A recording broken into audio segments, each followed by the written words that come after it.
이번 단원에서는 이제 모델을 확실히 아는 상황에서 우리가 어떻게 하면 최적의 액션들을 뽑아낼 수 있는지에 대해서 그런 방법들을 언급을 했습니다. 그래서 여태까지는 모델을 정확히 모르는 상태에서 샘플링을 통해서 최적의 이제 결정을 내리려고 노력을 했다면, 이제는 모델을 아는 상황을 가정하고 어떤 선택들을 할 수 있는지에 대해서 이야기를 했습니다.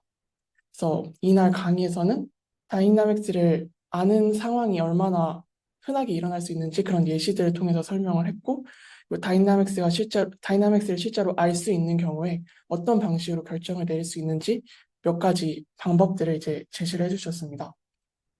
그래서 여태까지는 리워드를 최적화하는 걸 목표로 했지만, 이제 모델을 모르는 상태를 가정을 하고 샘플링을 통해서 문제를 해결했다면, 이제는 다이나믹스를 확실히 아는 상태에서 그걸 바탕으로 확실히 이용을 해가면서 최적의 선택을 내리는 그런 방식에 대해서 이야기를 했습니다.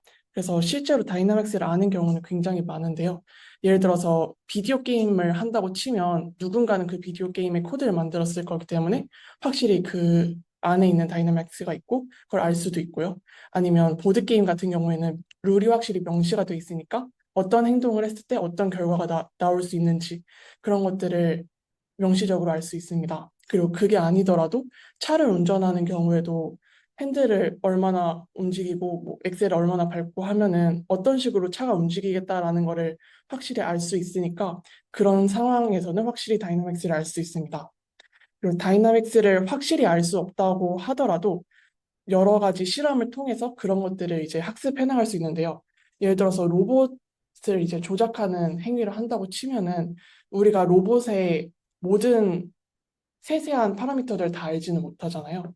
뭐 예를 들어서 로봇 다리 길이나 아니면 로봇 다리 개수 같은 건 측정이 가능하겠지만 로봇 다리의 질량을 확실하게 정확하게 안다거나 아니면 모터가 어떤 토크로 움직이는지를 정확히 알기는 어려운데, 그런 경우에도 실험을 해나가면 실험을 해나가고 그걸 바탕으로 이제 파라미터를 피팅을 해나가면 이제 어느 정도 그 로봇이 움직이는 다이나믹스에 대해서 알 수 있게 됩니다. 그래서 다이나믹스를 실제로 확실히 알거나 아니면 학습을 할 수 있는 경우가 많고, 그래서 그런 상황을 적절히 이용하는 알고리즘에 대해서 배웠습니다.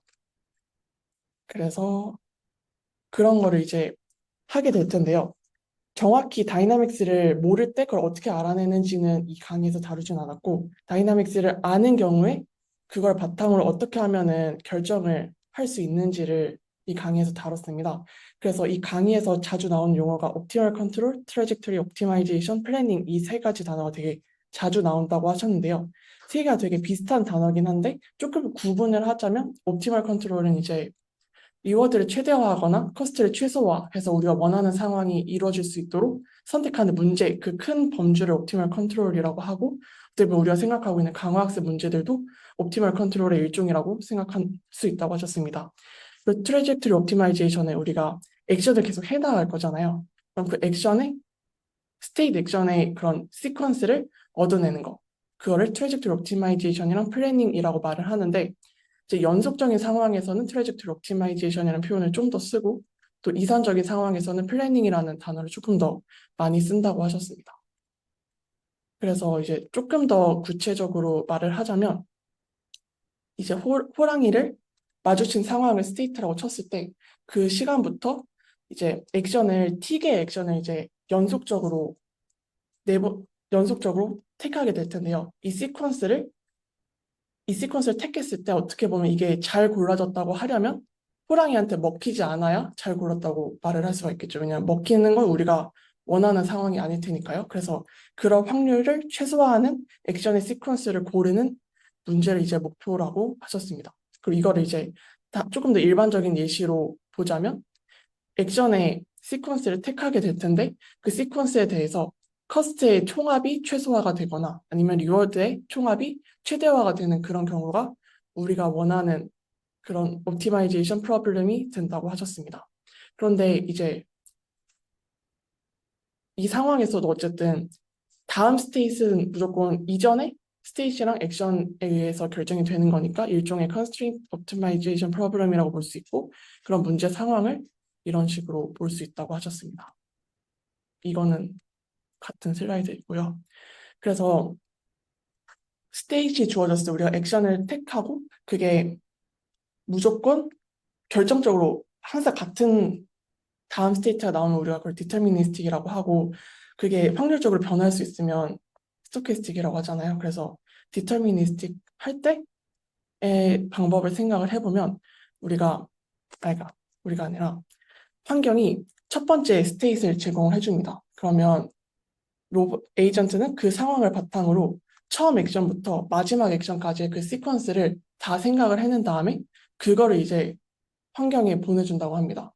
그러면 그걸 바탕으로 이제 리워드가 나올 거고 그 총합이 최대가 되는 걸 우리가 목표로 하는데요. 이게 디터미니스틱 케이스고 그리고 이거를 똑같이 스토캐스틱 케이스에 적용을 한다면 첫 번째 상황이 주어지고 첫 번째부터 마지막 액션까지를 다 한 번에 생각을 해서 이제 인바이러먼트에 보낼 수 있겠죠.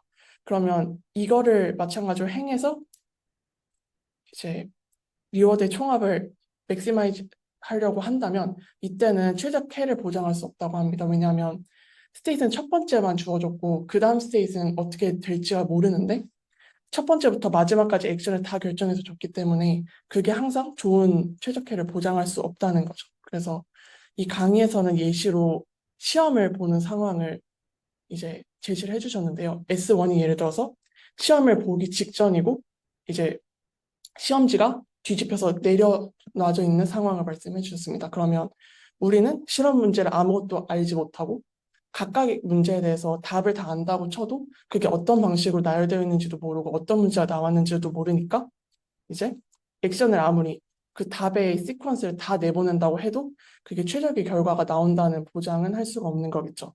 근데 저 카메라 꺼져 있나요? 네, 죄송합니다. 네. 그래서 그렇게 최적의 결과를 낸다는 보장을 할 수가 없고 대신에 그리고 이제 어떻게 보면 일종의 시험지를 뒤집어서 문제를 본다는 그런 중요한 정보가 미래 시점에 들어오기 때문인데 이렇게 스토캐스틱한 경우에는 액션을 택하는 데 필요한 유용한 정보가 미래에 들어올 수 있기 때문에 그래서 이제 그런 경우에는 아까 디터미니스틱한 케이스처럼 처음부터 끝까지 모든 액션을 한 번에 택해놓고 이제 리워드를 맥시마이즈 하려고 하면 이때는 옵티멀 솔루션을 얻어낼 수 없다고 합니다. 그래서 여기 오픈 루비라는 말이 나오는데요. 여기서 이제 용어 정리로 그냥 간단히 클로스드 루비 뭐고 오픈 루비 뭔지 설명을 해주셨는데요.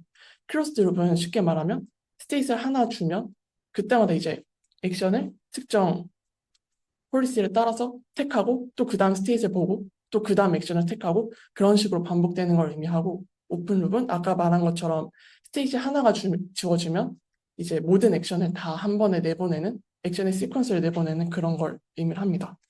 조금 더 정확히 같은 상황은 아니지만 조금 더 찾아봤는데요. 그래서 정확히 클로스드 룹 컨트롤 같은 경우에는 이제 액, 액션을 준 다음에 그걸 바탕으로 또 다음 스테이트를 받고 그걸 액션을 택하는 거잖아요. 그래서 어떻게 보면은 그 다음 상황 그리고 그때 나온 리워드 그런 것들이 이제 받아서 반복을 하는 거니까 피드백이 있는 상황이라고 볼 수 있고요. 오픈 룹은 이제 첫 상황만 주어졌을 때 이제 다음 상황이 어떻게 되는지도 모르는 상태로 다 결정을 해버리는 거기 때문에 피드백 없이 액션 2, 액션 3, 액션 T까지를 결정하는 피드백이 없는 시스템이라고 볼 수 있다고 합니다. 그래서 계산은 어떻게 보면 오픈룹이 조금 더 간단하고 빠를 수는 있지만 최적화를 보장하는 경우는 클로스드 룹이라고 합니다. 그래서 이제 클로스드 룹으로 주어진 경우에는 스테이지 주어진다면 그때는 아까 전에는 액션 1부터 액션 T까지를 다 줬잖아요. 근데 이번에는 그걸 다 주는 게 아니라 그 특정 스테이트에서 어떤 액션을 취할 건지 폴리시 같은 형태로 스테이트와 액션 사이의 매핑을 이제 환경한테 제시를 하고 그거를 다 고려해서 리워드를 맥시마이즈하는 그런 방식으로 작동을 한다고 합니다. 그래서 예전에 했던 것처럼 뉴럴넷을 사용을 하면 글로벌 옵티멈을 보장할 수 있는 파일을 구할 수 있지만 이건 아무래도 시간이 조금 오래 걸리고 그리고 실제로 다이나믹스를 알면은 그래서 로켓이 나간다고 했을 때 T초의 로켓 상태랑 T 플러스 1초의 로켓 상태랑 그렇게 큰 차이가 없는 경우가 많잖아요. 그래서 글로벌 솔루션을 구하는 것보다는 이제 그때 스테이트를 기준으로 로컬한 솔루션을 구하는 게 유용할 때가 더 많고, 그래서 타임 페어링 리니어 솔루션을 구할 때가 많고, 이 방법에 대해서는 이제 뒤에서 제일 마지막 부분에 소개를 하고 있습니다. 그래서 글로벌 솔루션은 아니지만 로컬로 구하는 게 조금 더 흔한 경우고 옵티멀하게 이제 효율적으로 구할 수 있는 방법이라고 합니다. 그래서 클로스드 룹에 대해서 다시 갔었지만 이제 오픈 룹 플래닝에 대해서 조금 더 이야기를 하고 있어요. 그래서 이 경우에는 여러 가정들이 필요 없기 때문에 그런 부분은 좋다고 했습니다. 그래서 물론 미래의 정보가 유용하면은 이 오픈 룹 플래닝이 꼭 유용하다고 볼 수는 없지만 대부분의 조금 현실적인 문제에서는 오픈 룹 플래닝도 충분히 유용하다고 하셔서 그래서 그런 알고리즘들에 대해서 소개를 하고 계십니다. 그래서 이 경우에는 다시 이야기를 하자면 첫 번째 스테이지 주어졌을 때 첫 번째부터 마지막 액션까지 한 번에 내보내는 상황을 말을 하는데요. 그럴 때 이제 여러 방법들이 있는데 그중 하나는 이제 일단 가능한 액션 시퀀 A1부터 AT까지 스몰 A1부터 스몰 AT까지 하나를 빅 AT라고 본다면 이제 그거를 이제 여러 개를 시도를 해보는 거예요. 그래서 거기서 제일 좋은 리워드가 나왔던 거를 택하는 그런 방식으로 작동하는 게 어떻게 보면 되게 단순하고 되게 계산하기 편한 그런 방식이라고 합니다. 그래서 위에 식에 J가 나오는데 이 J는 어떻게 보면 일종의 리워드라고 보시면 됩니다. 그래서 택하고 그 중에서 가장 좋은 거를 고르는 그런 식으로 작동을 하는데 이거는 간단하고 효율적 연산도 가능하고 그리고 실제로 써보면 꽤 괜찮게 작동을 한다고 합니다. 그리고 완전 그냥 랜덤하게 액션 시퀀스를 뽑고 그걸 바탕으로 테스트 해보는 거기 때문에 그게 꼭 완전히 좋은 성능을 낸다고 보장할 수는 없지만 그래도 꽤 괜찮고 완전 랜덤하기 때문에 랜덤 슈팅 메서드라고 부르기도 한다고 합니다. 그런데 이렇게 완전 랜덤하게 뽑는 것보다는 조금 더 스몰 A1부터 스몰 AT까지 그 액션의 시퀀스를 조금 더 잘 뽑을 수 있지 않을까 해서 나온 방법이 크로스 엔트로피 메서드라고 합니다. 그래서 이제 밑에 그래프를 보시면 노란색 선이 있고 초록색 선이 있을 텐데요. 첫 번째로 액션을 택한 게 이제 노란색 선이라고 가정을 해볼게요. 그러면 노란색 4개가 뽑혔으면 이제 첫 번째, 두 번째에 해당하는 리워드는 조금 낮고 세 번째, 네 번째에 해당하는 리워드는 조금 높은 편이잖아요.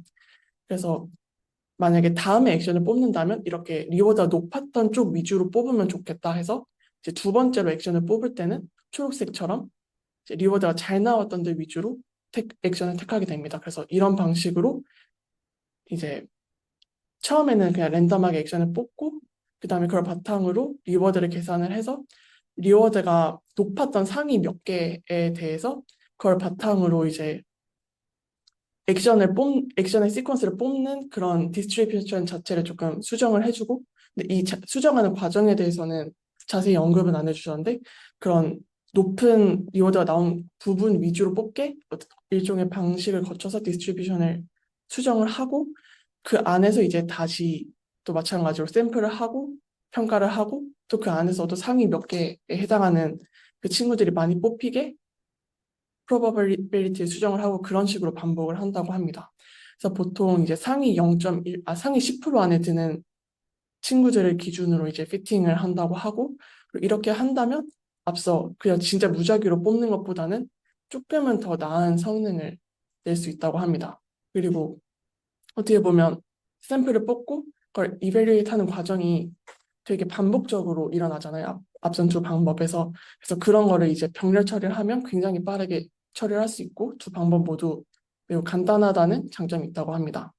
하지만 뭐 30차원 이상 아니면 60차원 이상 되게 복잡한 문제가 되는 경우에는 이런 문제를 이런 방식으로 푼다고 해도 그다지 좋은 성능을 내지 못한다고 하셨습니다.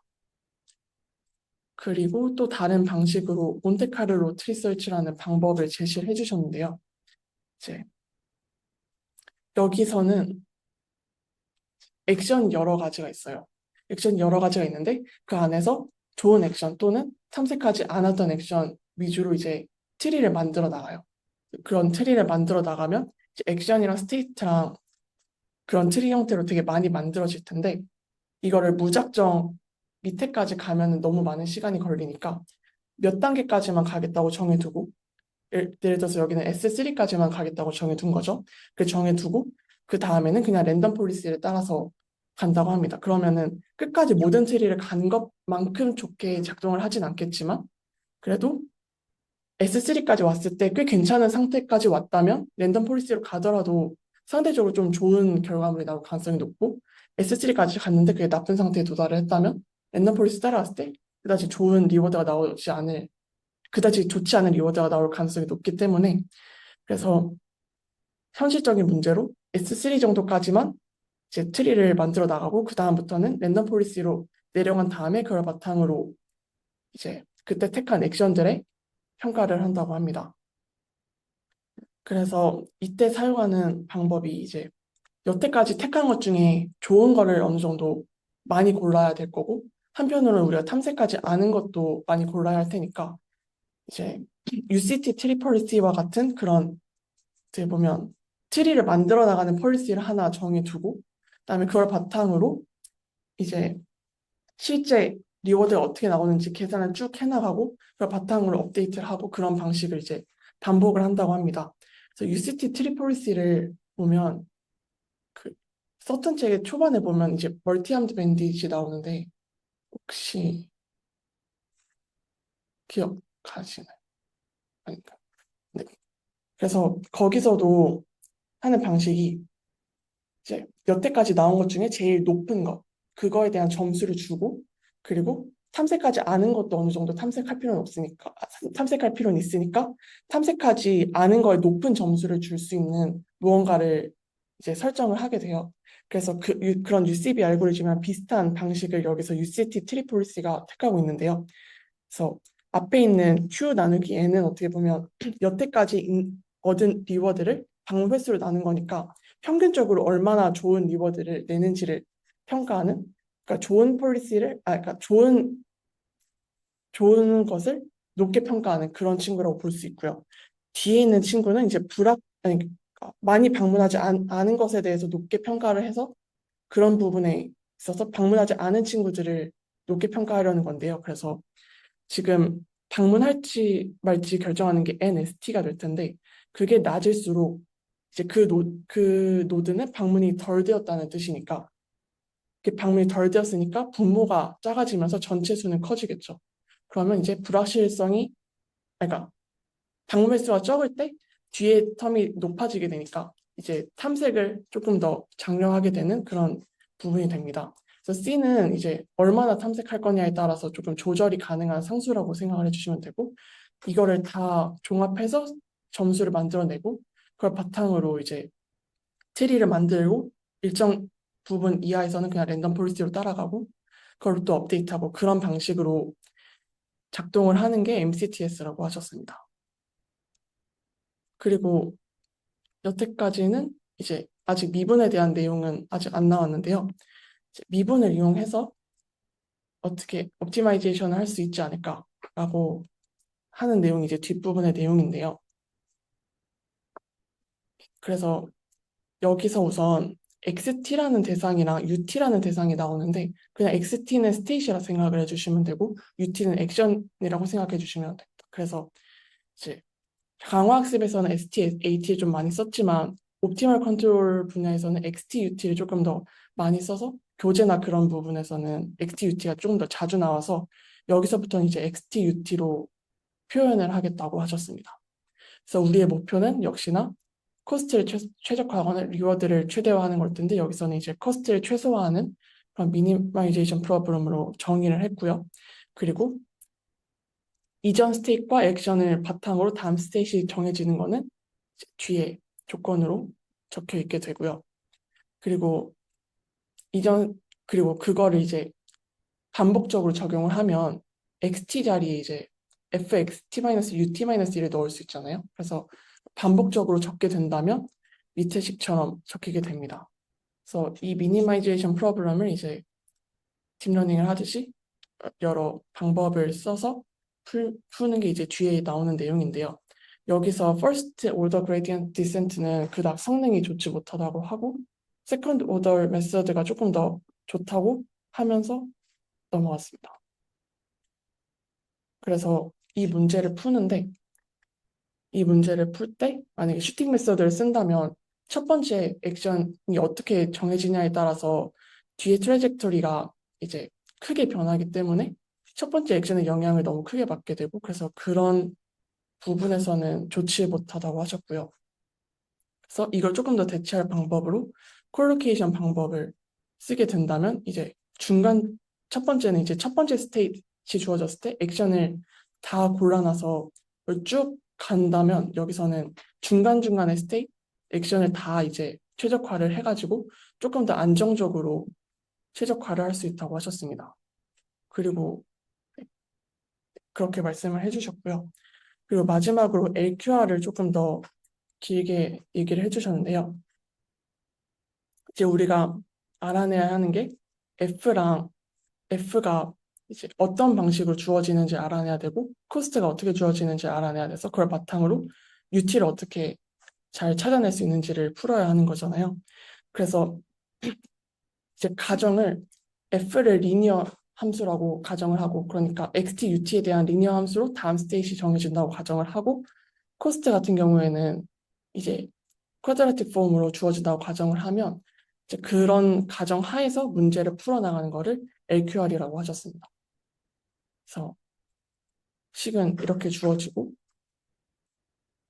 그래서 미니마이제이션 프로블럼을 실제로 이제 풀게 된다면 실은 제가 뒷부분을 제대로 이해를 못했는데요. 일단 해보겠습니다. 그래서 앞에 나온 F 함수, C 함수를 그대로 이제 가져오게 되고 이제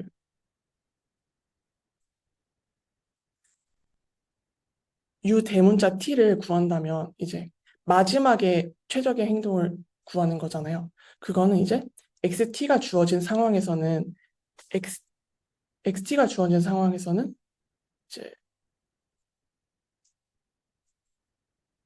잠시만요.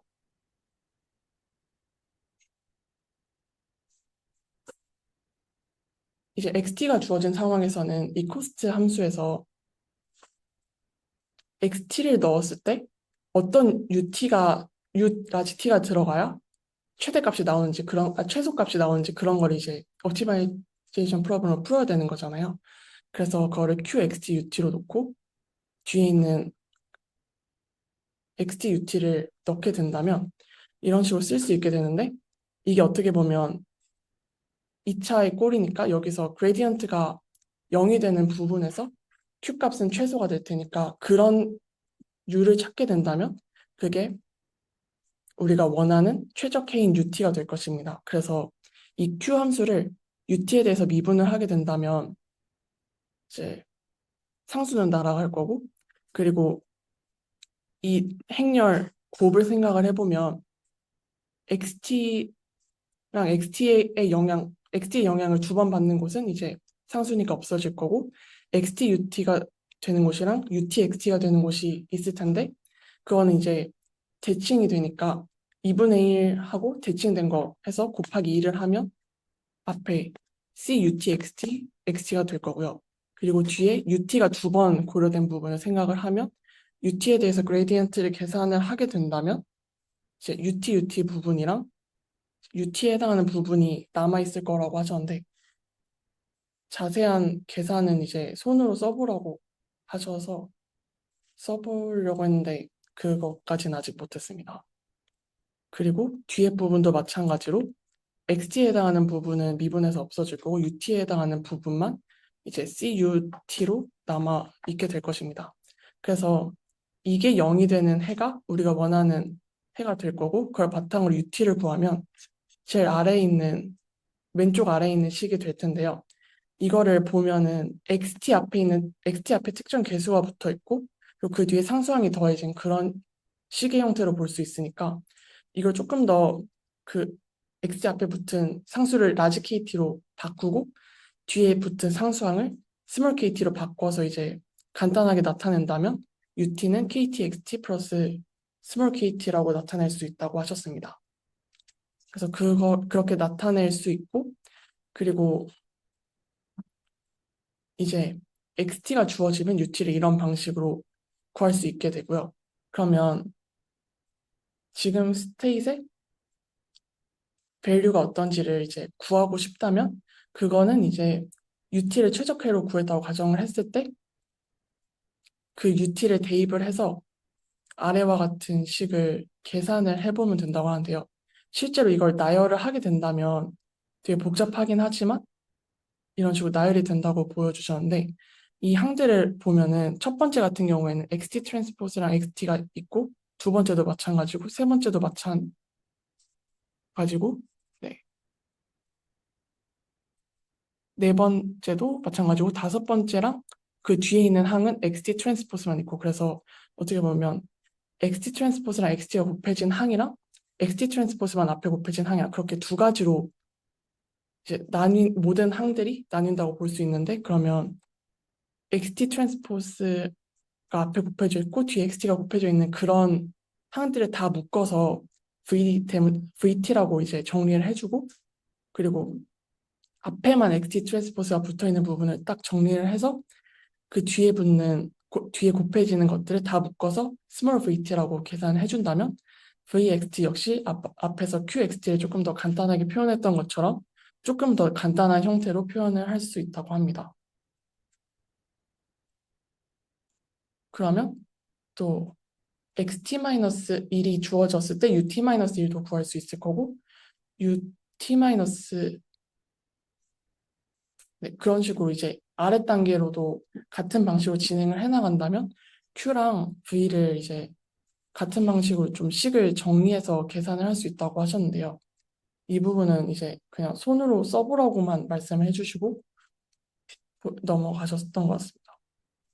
그래서 시간은 오래 걸리지만 손으로 쓰고 확인해 보라고 하셨던 내용인데 그 부분을 확인은 아직은 못했습니다.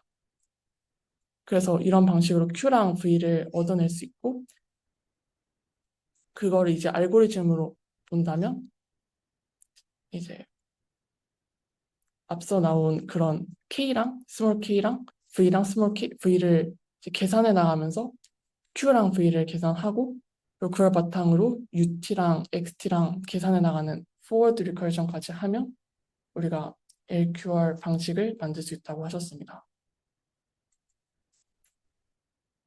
그래서 이렇게 말씀을 해주셨고요. 그래서 LQR은 어떻게 보면 가정을 한 상황인 거잖아요.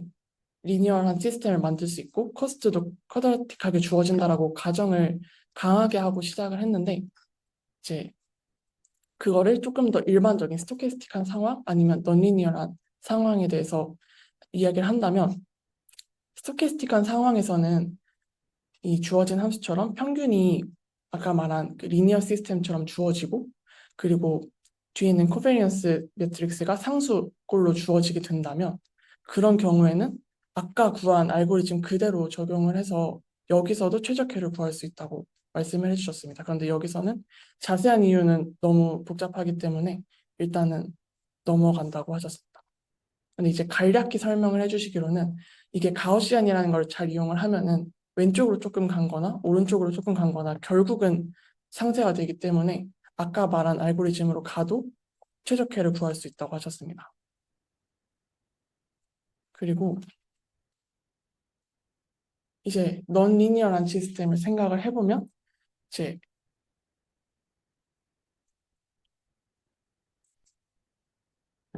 그런 경우에는 이제 테일러 익스펜션을 이용해서 최대한 리니어한 시스템을 가깝게 만드는 그런 전략을 택한다고 하셨는데요. 그래서 이제 그걸 표현한 식이 RA 식이라고 말씀해 주셨습니다. 그래서 넌리니어 하지만 그걸 최대한 리니어한 것에 근사를 해서 그걸 XT hat, UT hat으로 이제 만들어내서 그런 부분을 리니어한 시스템으로 바꿔서 푼다고 하셨습니다. 그걸 바꿔서 아까처럼 최적화를 하는데 그렇게 최적화를 했을 때 실제 XT랑 XT 바랑 실제 UT랑 UT 바랑 차이가 날 테니까 그거를 델타 XT, 델타 UT라고 표현을 하겠다고 말씀을 해주셨습니다. 그런 식으로 계산을 했을 때 이제 아까 리니어한 시스템에서 했던 것처럼 계산을 해주고 그리고 그걸 바탕으로 이제 백워드 패스는 아까 한 것처럼 똑같이 가주는데 이제 포워드 패스를 할 때는 이제 실제 결과물이 어떻게 나오는지를 봐야 하기 때문에 이제 그때는 근사한 다이나믹스가 아니라 실제 넌리니어 다이나믹스에 넣어보고 그걸 바탕으로 이제 포워드 패스를 전개를 한다고 하셨습니다. 그래서 여기까지 언급을 해주셨고요. 그리고 이제 그런 거를 활용을 한다고 하셨고 아이디어가 뉴턴 메서드랑 비슷하긴 하지만 큰 차이점은 여기선 해시안이나 뭐 그런 부분들을 계산을 하지 않아도 된다는 장점이 있다고 하셨습니다. 그래서 그런 식으로 말씀을 해주셨고요. 그리고 이제 뒤에는 조금 실제 예시들을 보여주셨는데요. 이 논문에서 이제 여러 가지 아까 말한 그런 알고리즘을 바탕으로 실제 시뮬레이션을 했는데 그런 영상들을 몇 개 보여주시고 강의는 마무리가 됐습니다. 그래서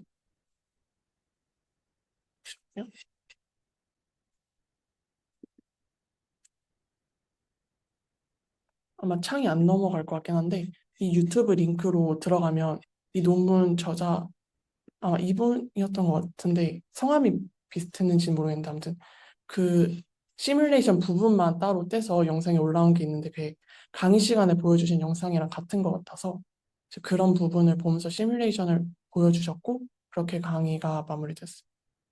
그래서 뒤에 LQR은 조금 설명이 부족했던 것 같은데 그래서 전반적으로는 다이나믹스가 주어진 상황에서 최적의 액션들을 뽑아내는 그런 방법들에 대해서 강의를 해주셨습니다.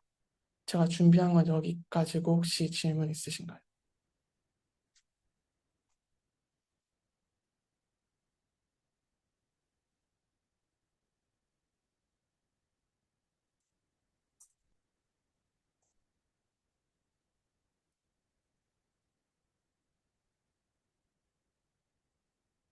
없으시면 여기서 마무리하겠습니다.